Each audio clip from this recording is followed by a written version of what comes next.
mission in Uganda Union. We are thankful that all the delegates we invited, the leaders have been here. And so as far as attendance is concerned, we had maximum attendance, which is a very good thing. We have also had very good deliberations. And so overall, we think the Lord has graced us with good results. Yes, talking about attendance, what was the number that attended and vis-a-vis the anticipated number of attendees? Did they all attend? Did some miss out? Yes, you see, we had two meetings. From Sunday to Wednesday, we had the lead conference, and there we expected 150 leaders, and that is the officers of the fields and the conference and the departmental directors and the executive committee members, those who sit on the highest governing body of the union. And all of them attended, and there were roughly 150 participants. And then after the lead conference on Wednesday, we invited the district pastors also to join in so that we can deliberate on matters. And there we expected 400 in total, including the lead conference participants, except the lay representatives. So we had in the registry 400 delegates present. We had only a few disappointments because of challenges of health, but on the overall, we were here in attendance less around 5 people, so which is a good turnout. Someone might be wondering, of all the pastors, why the district pastors only? Why not invite even the other pastors? Because they also have congregations that they lead.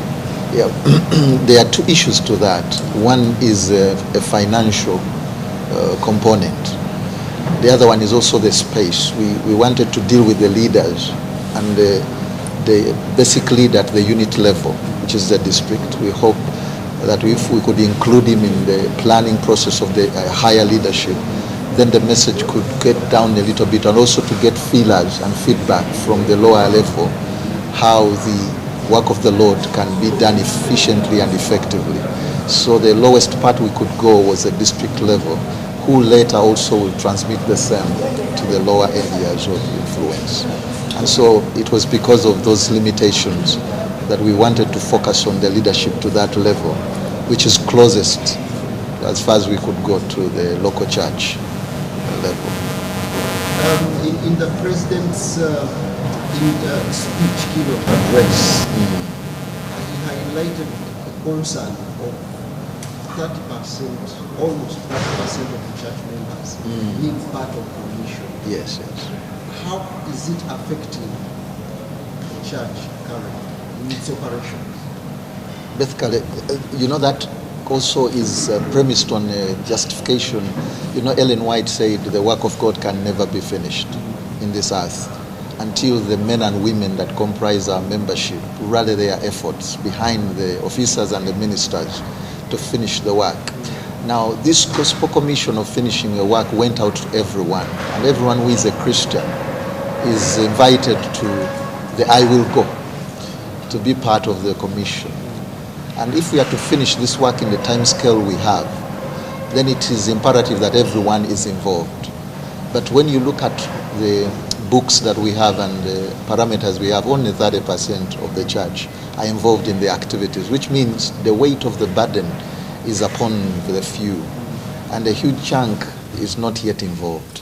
And that is why our goal in the symposium and also in the leadership conference has been to engage every member to come and bring his portion of contribution to the work, so that we can carry the work and finish the work faster and reach more fields faster in terms of resource and also bodies of the mission. So that is our burden, and that's the burden of the president that he was sharing with the leadership. How do we involve every member into the contribution of the expansion of the kingdom, which is really our call and our mission as Christians, not only as leadership, but as every member of the church fraternity.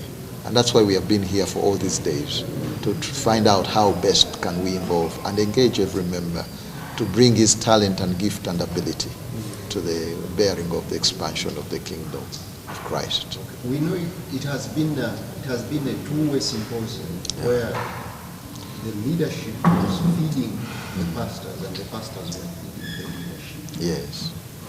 If you're to rate that engagement, how would you rate it? First and foremost, you see the leadership casts a vision, but the implementers of the vision are the people on the ground. And it is important to know the impediments that could hinder the vision to get fulfilled. And so the feedback is important. And I have realized that in the process of the exchange, many issues have been clarified. And this engagement for me has been very fruitful because the resolutions we have come up with are not lofty. They are born out of experience and also out of interaction of what has failed and what can work better. So I feel that these resolutions can be better implemented for efficiency than those that don't have a feedback on what is on the ground. And also too, like in the military they say, the fighters should not advance beyond the supply lines of gasoline, food and whatever. So whatever we plan must be measured also in reference to those parameters that can enhance the implementation of the same. With the district pastors present, we are sure we can get the right understanding of our congregations and what they can do, the potentialities and also the ground field. And so I believe the interactions were fruitful and helpful, and the results will be towards total member involvement, because now we know where we need to touch and where we need to focus and the issues we need to get out of the way for the vision to become a reality. So I think it was a fruitful engagement, and the success level, to my assessment, were way up the expectation levels. There could be a concern, this is my imagination, out there could be a concern from the church members. Some might be saying, why didn't they consult us on some of these issues? Yeah, you see, the church is a church that works in representation. It's very difficult for you to get all people in the same place. Just like even in the national leadership, we get represented by individuals, and we believe the district pastors come with a representation of the churches because they are the leaders of the church boards. And so we understand that they come with certain sentiments and views of their membership regarding mission and how they want it to be done. So we feel they are represented, and we hope that the views that the pastors espoused carry the understanding of the local congregation. But secondly, from here the pastors and the leadership are going down to also have further engagement with the local leadership of elders and whatever. And in the process, more insights from the local people will come through to clarify on those matters where they have some gray understanding. So should we expect another symposium before the end of the day to incorporate what the pastors are going to get from the church at large when they engage them? Not really, because here the fields have been present. When they go back, they are going to have symposiums of the evangelists and all those kind of things to transmit what has been resolved, and also to hear in case of certain, because what we have done is, what we have resolved here is flexible. We have given the blueprint, and so the context, the local context, is given room to also fuse and give certain further clarification. So we hope in those engagements there will be clarifications pertaining to action plans, and those action plans will be implemented in reference to the context. But the overarching goal and vision is being cast here, and that's what we are going with from the leadership perspective. Okay. Do you feel that the roadmap that has been drawn is particularly that is going to impact the church members to do the mission? I do believe, you see, when you are a leader, our leadership is quite different from the public leadership, because our leadership is drawn also from the recognition that the work is divine. So in this symposium we have not only been thinking, but we have been praying and seeking the guidance of God. We believe that the roadmap given and the thrusts established will involve or give platform to all people to get involved into the mission. And the reason is everyone is gifted differently. And that's why the thrust have to do with women, with children, with men, with media. Every facet has a contribution. And we believe this roadmap will bring on board every individual to bring the gift they have and the contributions they have towards the salvation of others and the expansion of the gospel. My confidence is, if implemented, it will surely give opportunity. And at the same time, it will help Uganda to push further into the growth of the kingdom in this jurisdiction, because we are still very few. With the time we have spent in the country, we need to accelerate our efforts to reach as many as possible. The unreached areas are plentiful in our country, and we must labor and put our hoe to the ground until we have covered the ground sufficient with the gospel. One of the key things that was highlighted was the small group ministry. Yes, yes.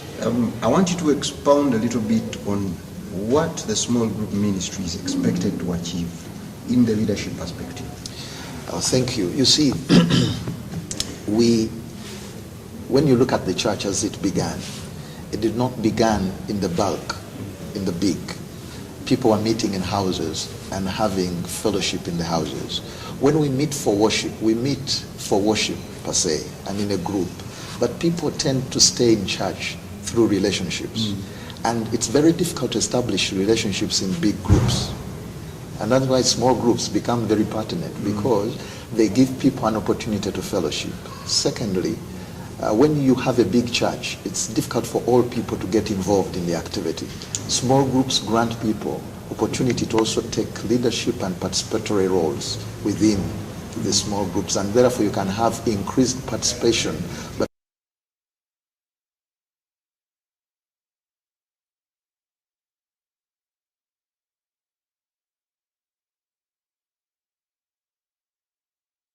also deeper fellowship within a small group, and the needs of the people, appreciation of people's needs. And it will be reached further and faster, because that social support also that comes through a group will enhance our relevance to the community as well as we have ever thought. It has worked in many ways. It worked in the New Testament times where we didn't have churches built, but as you read from history, the Christianity influenced entire Rome through small groups, and the emperor was shocked that everyone was falling apart, and idol worship was crumbling with its economic base.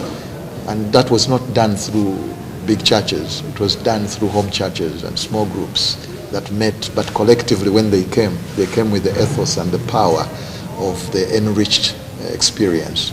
And secondly and finally, when you come to church, the opportunities of studying are fewer than when you're in a small group. For example, you find that many of our members in the church are inclined to particular Bible books. When you ask an Adventist, they will tell you Revelation, Daniel. Very few people in the last year could have read Obadiah. But that's also part of the scripture. And because when you come to a church and a church setting, there is always a calendar. There are specific books to study. It's in the small group where people can explore the study of a variety of books and material, and there is enhanced growth in spiritual form. So we believe that small groups will enhance the nurturing and the enrichment of members, but also it provides people with a participatory role that is bigger and broader than when they are in a big group where they can get lost easily and truly. You've highlighted something about influence to the community, impact.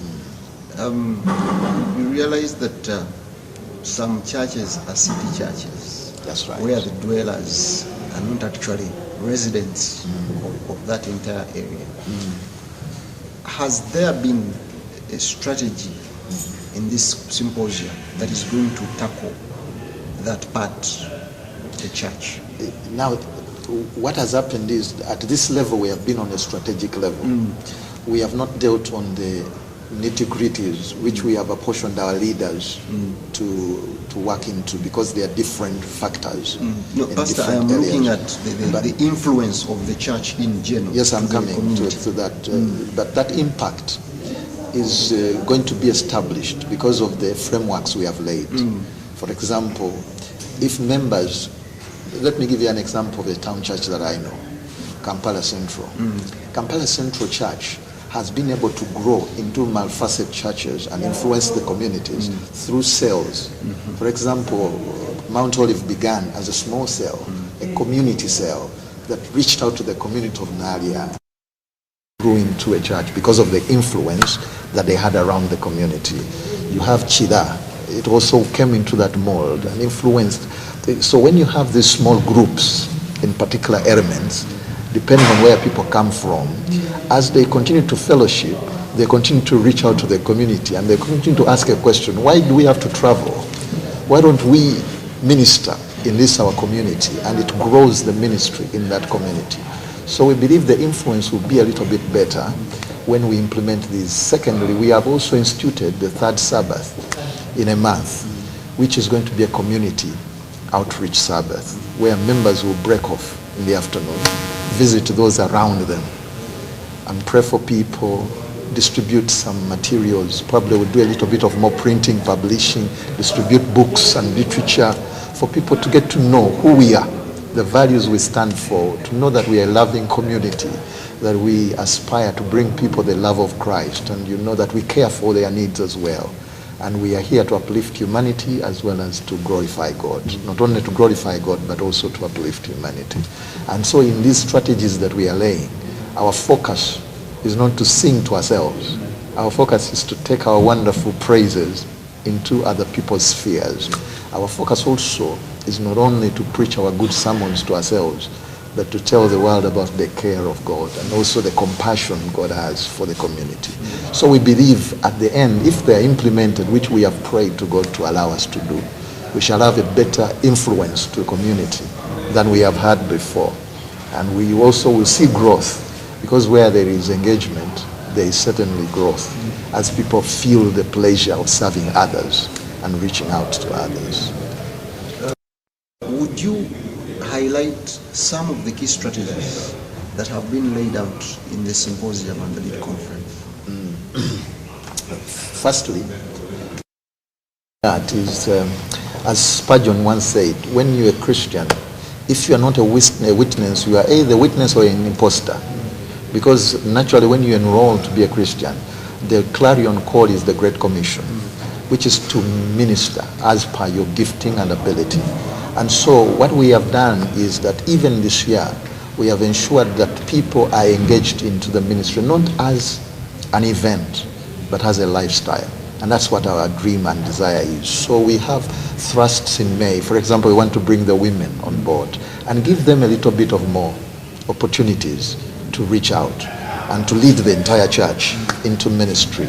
And that also provides leadership opportunity. You know, when you're given a chance to lead out, there's a way you grow into responsibility and knowledge. So from March 29 to April, we intend to have that experience. But we also have the experience of the media. This is a digital age, you know. And we also know that many people get their information through the digital media. As the statistics of UBO says, television and radio is the primary source of information in this country for now.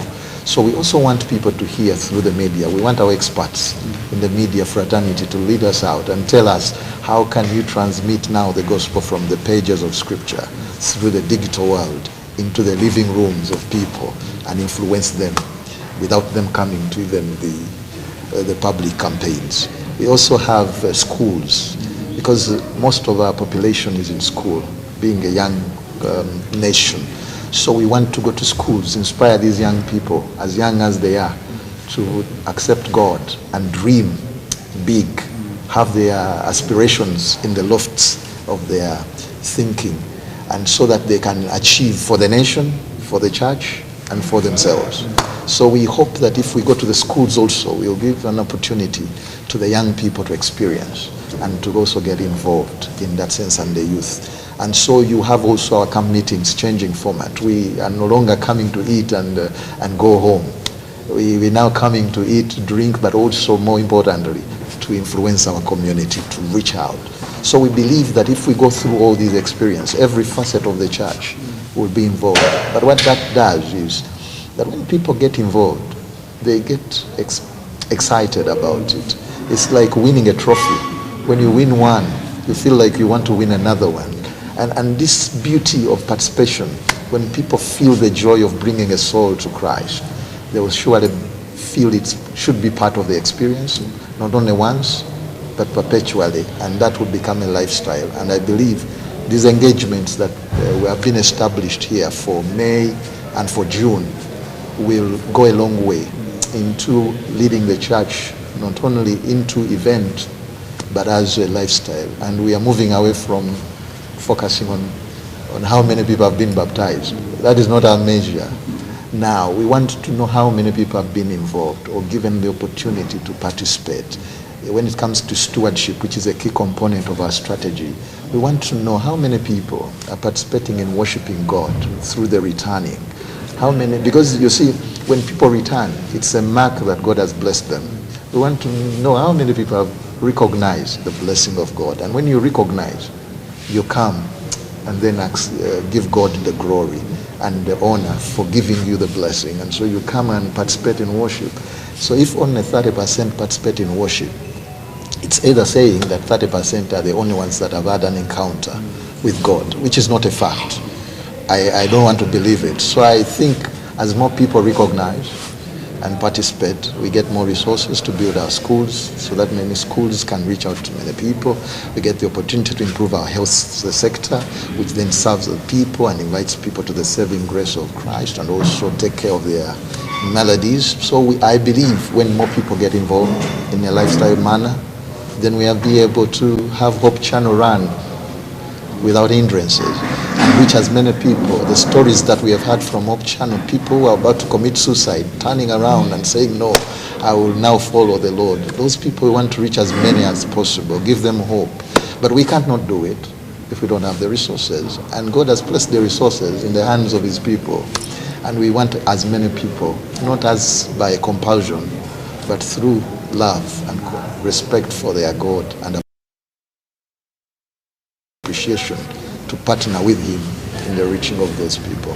So I think we shall have an impact with these thrusts and strategies that we have laid, which the leaders now will enumerate in their respective contexts and bring people up speed to how we can get involved in the manner. Now, Pastor, as we the end of our engagement, this is a year of transition.